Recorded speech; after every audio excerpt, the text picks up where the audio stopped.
Assalomu alaykum hurmatli talabalar. Men Denov tadbirkorlik va pedagogika institutining pedagogika va psixologiya kafedrasi o'qituvchisi Turdiyeva Izotoy Sadiqovman. Bugun siz bilan pedagogika fanidan nutq texnikasi va madaniyati mavzusini eshitamiz. Mavzumiz bo'yicha berilgan rejalar. Nutqning o'qituvchi faoliyatidagi o'rni. Nutq texnikasi nafas olish, tovush, diksiya, ritmika. O'qituvchining nutq malakasini shakllantirishning yo'llaridir. Bu mavzu bo'yicha berilgan adabiyotlar ro'yxati. Nutq tildagi mavjud ifoda vositalaridan foydalangan holda reallikka aylangan fikr bo'lib, ikki xil ko'rinishda namoyon bo'ladi.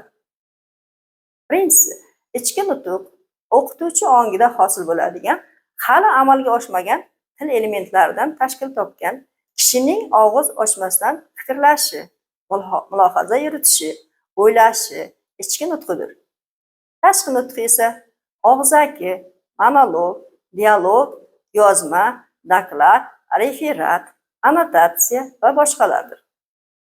Pedagogik psixologik adabiyotlar tahlili asosida nutqning quyidagi o'ziga xoslarini ko'rsatish mumkin.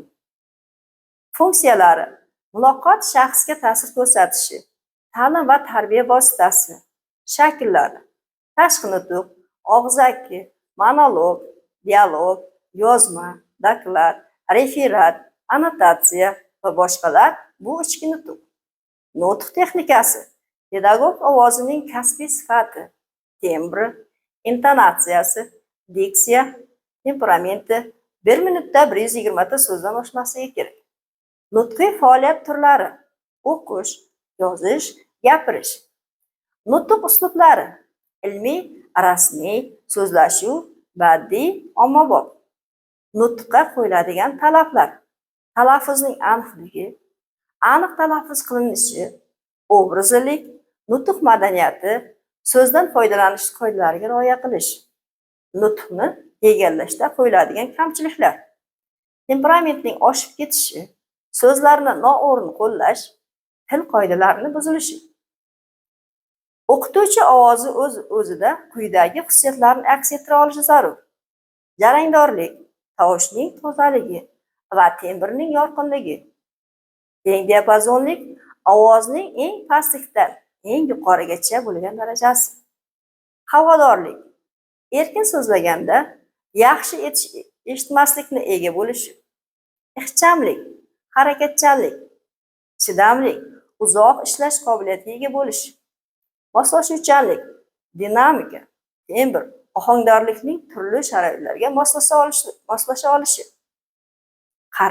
Qarshi shovqinlarga nisbatan barqarorligi, xalaqit beruvchi shovqinga tembr va testurlarning o'zgarib turishi. Suggestivlik, ya'ni ovozning hayajon ifodalashi, bu orqali qanday so'z aytilayotganiga qat'iy nazar tinglovchining xulqiga ta'sir qilish xususiyati.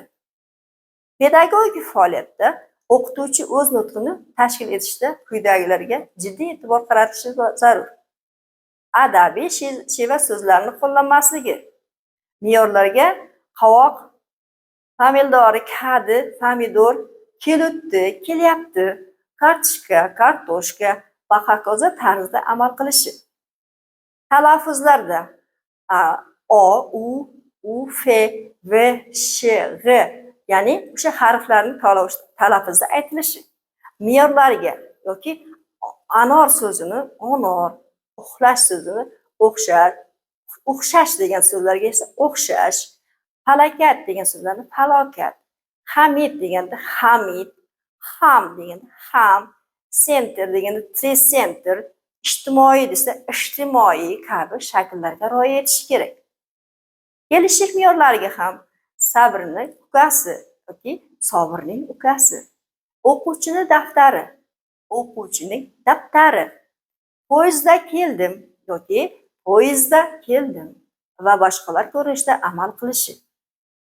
Yuqori nafas, yelkalarning ko'tarilib turishi va ko'krak qafasining yuqori qismi ishtirokida hosil qilinadi.